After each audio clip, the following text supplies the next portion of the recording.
It was the 13th time she was recounting the story, but I listened with utmost attention and excitement nonetheless.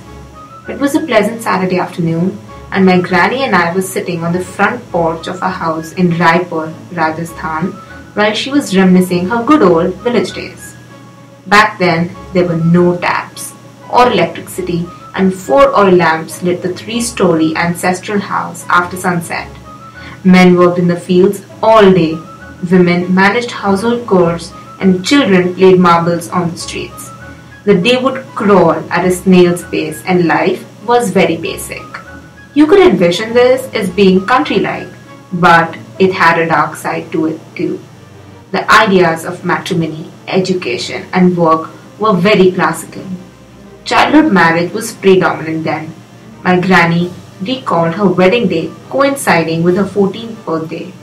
In spite of being the brightest child in class, she was not allowed to study beyond 8th grade.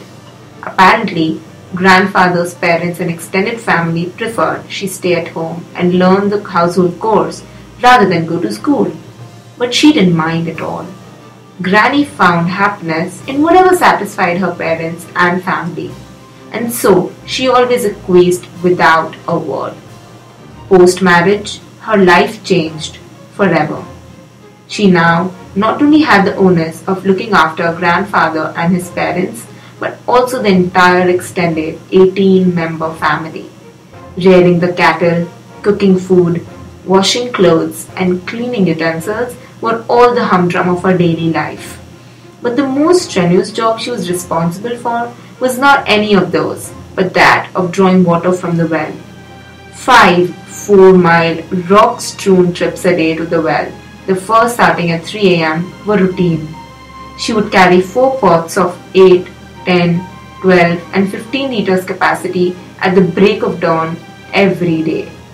Due to the physical strain these tasks put on her, she perpetually experienced backache, sore limbs, and fatigue.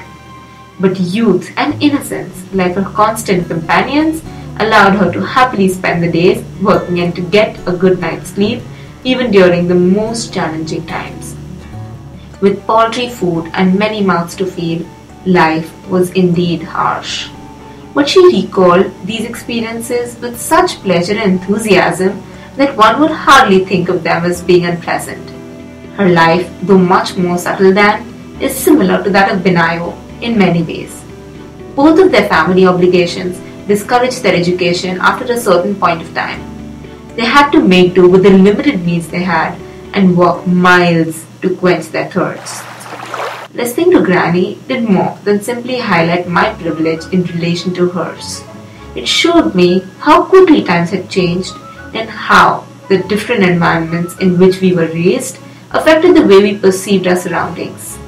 For me, raising a family of 18 members, managing the household, and drawing water from the well seemed no less than Herculean tasks. But she sung her way through them every single day for 50 years. Granny, for me, is nothing less than the epitome of strength and perseverance.